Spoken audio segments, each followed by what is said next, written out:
Hey, ladies and gentlemen, this is Carmine Sabia for Explain America, and it looks like the Maine Secretary of State, who just banned Trump from the Maine Republican primary ballot pending a stay, well, she just got some bad news.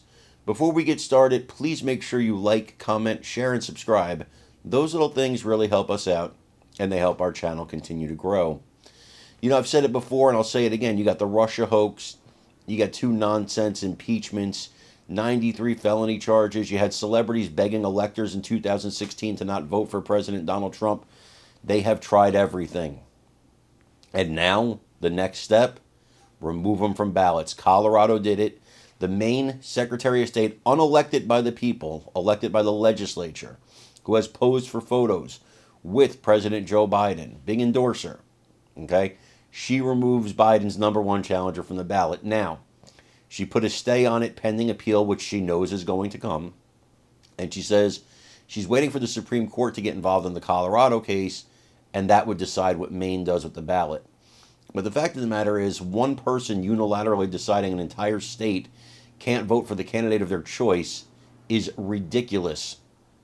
These people in one breath say they're defending democracy, and in the next breath remove somebody from the ballot so you cannot vote for them. How are you protecting democracy? How are you saving democracy?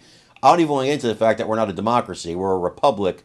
That's an entirely different argument. They like to use these words to obfuscate from reality. Fine. We'll play your game. How are you protecting democracy? Now, CNN legal analyst Elie Honig, a guy who I'm a big fan of. He calls balls and strikes. He's not right-wing. He's not left-wing. Not when he's talking. He talks facts. And he hit him with facts again today, saying he doesn't think this will pass the bar in any court. Before I show you that clip, I want to ask you again to like, comment, share, and subscribe. It really helps us out. I'm Carmine Sabia for Explain America. We love you guys. God bless you. Take care, everybody. Now let's watch this clip. Paul Lance is back with us, along with CNN senior legal analyst Elie Honig, also CNN political commentator and former Utah Republican member of Congress Mia Love. Elie, Counselor, I just want to start with you. Again, it was an interesting discussion, an interesting take from the Maine Secretary of State here.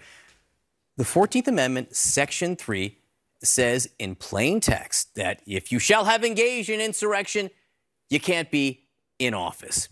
She takes that to mean that if she determines that Donald Trump engaged in insurrection, he can't be on the Maine primary ballot. Is it that simple? No, it's not that simple. So clearly, Section 3 of the 14th Amendment says, engage in insurrection, you're out. We all have that.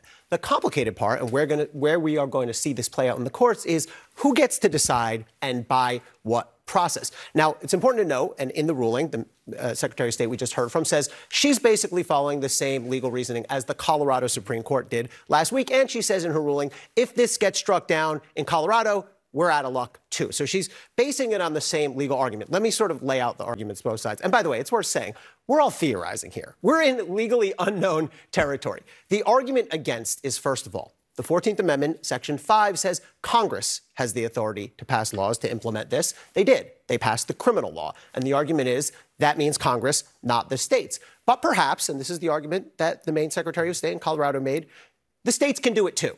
If that's true, then Section 2, Question 2, is were the processes, were these hearings fair? Did they comport with due process? And I think there's a question there with regard to what Maine did, because if you look at the hearing, and she details this in the ruling, they heard from one fact witness, a law professor. She based her ruling on a lot of documents, but also YouTube clips, news reports, things that would never pass the bar in normal court. She's not a lawyer, by the way. It's a smartly written decision, clearly consulted with lawyers, but this is an unelected. She's chosen by the state legislature. She's elected by the state legislature. Chosen, elected by the legislature, but not democratically elected. Not a knock. That's just the way it's set up in Maine. And this hearing, look, it doesn't have to be a criminal trial. We don't have to have all the protections. But I think the argument you'll hear from opponents is, one, not up to the states to do this. This is why we have all different decisions from all different states. And two, the procedures were not up to snuff. Elie, we keep on talking about the U.S. Supreme Court weighing in. One of the big questions is weighing in on what, though? Do you expect the Supreme Court to say Donald Trump engaged in or did not engage in insurrection? No. I do think the Supreme Court is going to take this case. I think tonight's ruling makes it even more likely because now, as Caitlin just showed, we have a split. The majority of states, secretaries of state and state courts have rejected this, but now we have two that have done this. I think the Supreme Court's going to take the case. They're not going to get into whether he engaged in insurrection. They're going to take on two questions. One, is this solely for Congress, or can the states do this, as we saw in Colorado and Maine? If the states can do it, did they have fair due process? Were the hearings, the quasi-trials, were they enough due process? And was it known in advance? Part of due process is you have to know what the process is in advance, or are they just sort of making it up after the fact and applying it retroactively? So I do think this all but ensures the Supreme Court will take it, and I think the ruling is going to be based on due process.